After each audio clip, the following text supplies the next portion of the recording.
Childhood trauma, a very bad situation which happened in your childhood, and that bad trauma always revolve around you. मेरे साथ भी ऐसा ही कुछ हुआ था। बचपन में मैं स्कूल ना वैन से जाया करता था और वो वैन मेरे घर पे सबसे लास्ट में आती थी और सारे बच्चे भर के लाती थी मतलब। और फिर वो भैया मुझे आगे बिठाते थे। हमेशा वो मुझे देख के बोलते थे चल आगे आ जा। और जैसे ही मैं आगे बैठ जाता था उनका वो हाथ नीचे लाते थे और गियर चेंज कर देते थे। और भाई मेरे इधर मेन पॉइंट की ना 12 बज जाती थी, क्योंकि मुझे बीच में आगे वाली सीट पे नहीं बिठाते थे, मुझे बीच में बिठाते थे भाई, गियर के बीच में। आगे ऑलरेडी एक बंदा बैठा हुआ है, इधर है ड्राइवर और इधर बीच में मैं बैठा हुआ हूँ, गियर मेरी टांगों के बीच में रख के।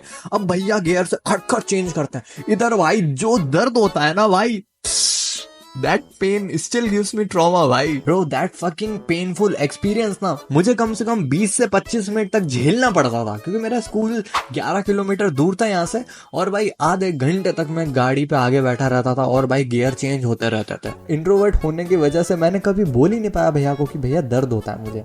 और भैया मुझसे पूछते थे कि ठीक है ना, मैं बोलता था हाँ हाँ सब ठीक है। फिर भाई स्कूल में जब पहुंच जाता था ना, मैं थोड़ी देर तक ऐसे ऐसे चलता था, टांगे फैला के भाई। क्लासरूम में जो फर्स्ट पीरियड रहता था ना, उस टाइम पे मैं बहुत अनकंफर्टेबल रहता था भाई, कि लाइक पेन अलग हो रहा है भाई, क्या करूं मैं बार बार नीचे देखता रहता था, लाइक ऐसा करते रहता था, ऐसा करते रहता था बार बार। मैडम बोलती थी Keshav pay attention in class. I was like okay ma'am, I will okay ma'am. फिर थोड़ी देर बाद फिर वही मैम बोलती थी कि तुम फिर नीचे देखने लग गए हो, तो मैं अभी कुछ लिखवा भी नहीं रही हूं, फिर भी तुम नीचे देखे जा रहे हो, जाओ बाहर निकलो और मुर्गा बन जाओ। भाई वो दर्दनाक एक्सपीरियंस में अब मैं मुर्गा बना हुआ हूं। अभी वो गियर कम थे, अब मैं मुर्गा बन के देख रहा हूं अपने पीनस को। ये चीज बहुत टाइम तक चली कि फर्स्ट पीरियड में मेरा अटेंशन ही नहीं। फिर लाइक मैं नॉर्मल रहता था, पूरे दिन मैं नॉर्मल रहता था, और जैसे ही छुट्टी होती थी भाई, लास्ट पीरियड, मेरे को सब याद आने लग जाता था। क्या करूं यार, स्कूल में ही रह जाऊं क्या, कहीं छुप जाता हूं, फिर सुबह यहीं से अटेंड कर लूंगा क्लास। भाग जाऊं क्या, स्कूल के पीछे कैंटीन है, उनके साथ रहने लग जाऊं क्या, वो आंटी के साथ, मेरे दोस्त के घर चले जाऊं क्या। मेरे दिमाग में ये सब ख्याल आने लगते थे। वो मेरे को वैन में नहीं जाना था स्कूल, बट वो भैया आ जाते थे हॉर्न बजा के, बू बू, और इधर भाई फक मैन। और मेरे से सब बड़े थे वैन में, मैं ही अकेला छोटा था, तो मैं कुछ बोल भी नहीं पाता था। सब लोग पीछे बैठ जाते थे, मैं को फिर आगे बिठा देते थे। फिर अगले दिन ना मैं घर पे मतलब स्कूल ना जाने के लिए नाटक करता था कि मेरे को स्कूल नहीं जाना मम्मी, मेरे को नहीं जाना। मेरे घर वालों को ये लगता था कि भाई मेरे को पढ़ना नहीं है भाई, मेरे को पढ़ाई से डर लगता है, मेरे को स्कूल जाने से प्रॉब्लम है। नहीं भाई, मेरा सब इंटरेस्ट है, पढ़ने में भी मेरा इंटरेस्ट है, बट भाई वो जो वैन का ट्रॉमा रहता है ना, जो भैया का हाथ आता है गियर पे और गियर जो मूव होता है, और उसके बाद जो मेरा अंदर का पार्ट मूव होता था ना भाई, girls I can relate with your periods pain. Every fucking day I used to pray कि भाई एक बंदा अब्सेंट हो वैन में पीछे, बस एक बंदा कोई अब्सेंट हो कि मैं पीछे जाके बैठ जाऊं, बस कोई एक बंदा अब्सेंट कर देना। बट भाई बहुत रेयर होता था ये, ऐसा होता ही नहीं था भाई। चीजें ना और क्रेजी हो गई जब वैन वाले ड्राइवर भैया ही चेंज हो गए, नए भैया आ गए, और वो नए वाले भैया का नाम था मजनू। और वो भाई अजीब भी था भाई, वो बच्चियों से फ्लर्ट करता था, मेरे को अब समझ में आया। वो बच्चे उनको कुछ भी कॉम्प्लीमेंट कर रहा था, अरे बेटा ये, हंसने लग जाता था उनके साथ फ्लर्ट करता था। और स्कूल चालू होने से ना वो हमको 40 मिनट पहले ही छोड़ देता था वहां पे। हम भाई ठंड में बैठे हुए सुबह सुबह 7:30 बजे, स्कूल लगता है भाई 7:40 पे, हम भाई 7 बजे यहाँ पे आके ठुटर रहे।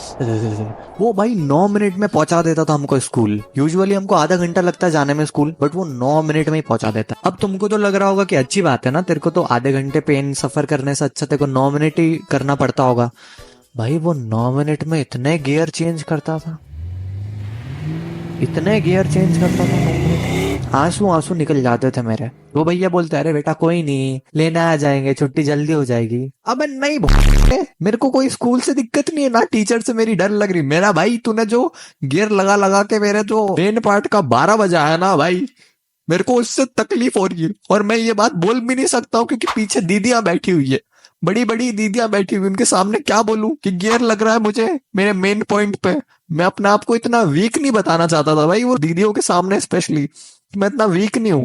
नहीं नहीं, फाइन भाई। इधर एक लड़का बैठा हुआ है, इधर वैन वाले भैया बैठा हुआ है, और बीच में मैं दबा हुआ हूँ, मेरे पाँव ऐसे हो रखे हैं और फिर इसमें गियर लग रहा है।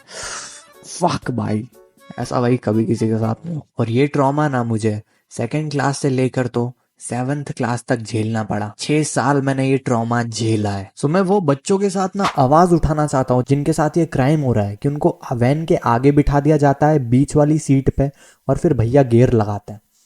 तो मैं वो बच्चों के लिए आवाज उठाना चाहता हूँ, मैं अवेयर करना चाहता हूँ उन पेरेंट्स को जो ये प्रॉब्लम फेस करवाते हैं उनके बच्चों को।